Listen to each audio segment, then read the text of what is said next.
Hello, comrades, and welcome back to another weekly reports. I really have nothing to report on gameplay this week. It's kinda stale. Because no changes have been made, no patches, anything. So, there's only the upcoming D update to look forward to. But, since there's nothing really to talk about in terms of gameplay, I have a crop load of stuff to talk about in terms of upcoming updates. So, here I have the dev stream in front of me instead of the usual gameplay because I need to show you guys some interesting things.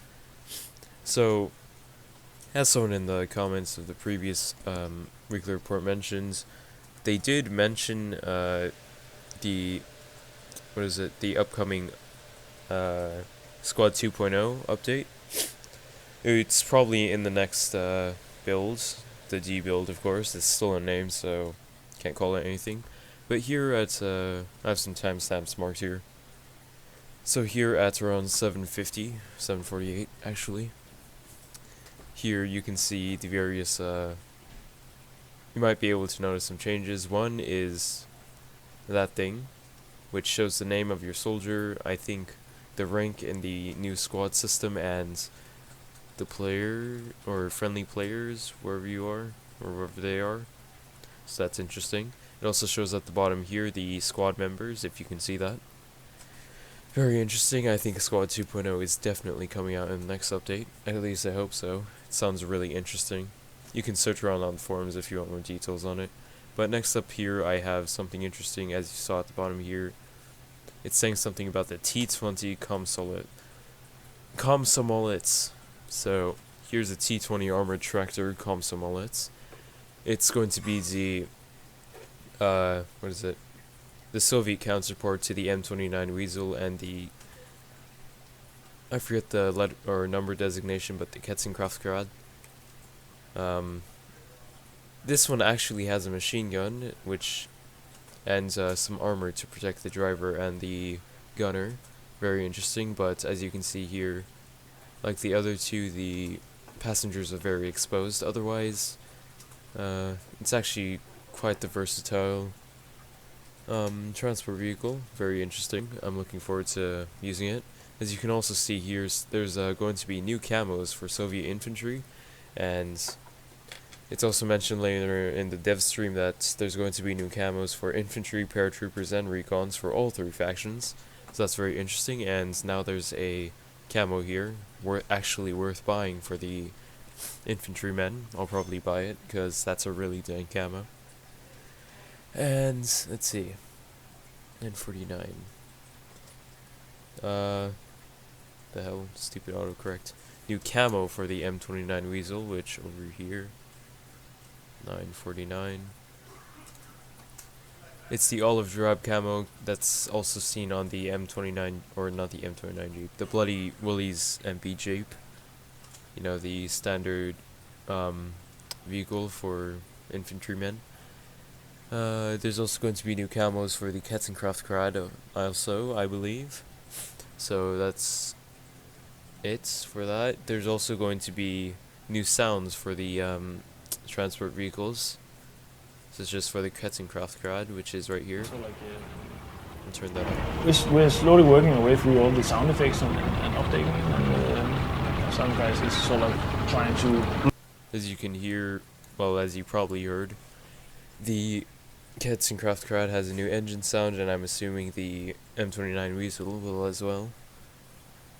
As I mentioned, they're moving away from the older sounds, creating some new ones. That's really cool. So next up, we have something else relating to the Squad 2.0 system. Troopers also are getting Right. the same. Yeah, it's selection of camos. 1238. Ooh. Here we go. 37, 38 Torino. So here you can see there's a new respawn screen for soldiers, part of the new Squad 2.0 system, I'm assuming. I don't think you'll be able to change your loadout within the game, but you can see what you have on your loadout, how much wear you've done to your weapon, and what other soldiers you have available. So that's really, really cool. This new Squad 2.0 system is looking to be very promising.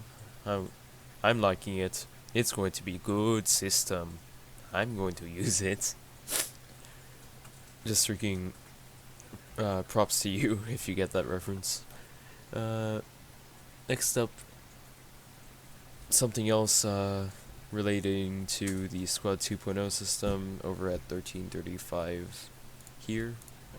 Yep. So here you'll see that it's a small change, but now you don't have to switch assault teams, assumedly, to spawn with different vehicles.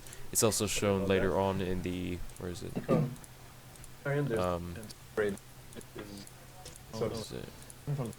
I actually don't have it marked, but whatever. Here you can also see some camos for the U.S. infantrymen.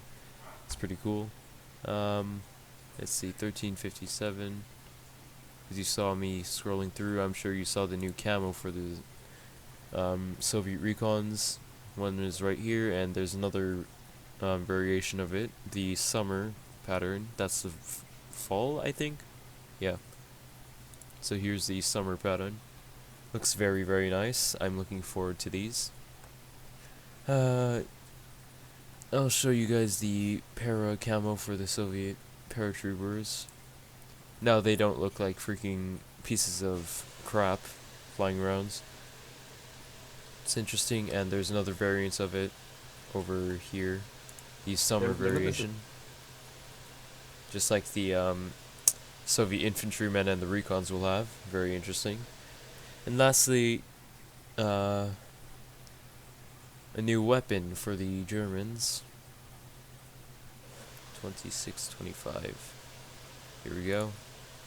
An oversized bed. As you can see, it's a Panzerwerf mine. It's basically a throwable Panzerfaust warhead with fins on the back.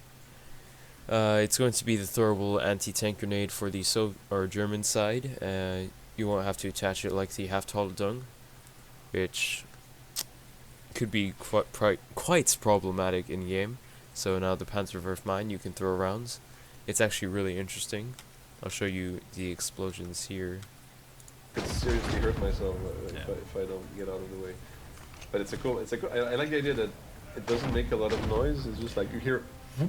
And then it's Very like, nice. I think So that's going to be interesting, and for the rest of it, they kind of just answer a couple of questions, show the assembly line thing they've been doing for the past dev streams, as you can see here, with Rito Ken Solo. Haha. So thanks, comrades, for watching. Sorry, this is not gameplay crap. I just really wanted to show what's upcoming in the D updates. Hopefully they'll choose a name soon. Once again, thanks for watching. See you guys in the next episode. Or the next video. I don't know. Have fun.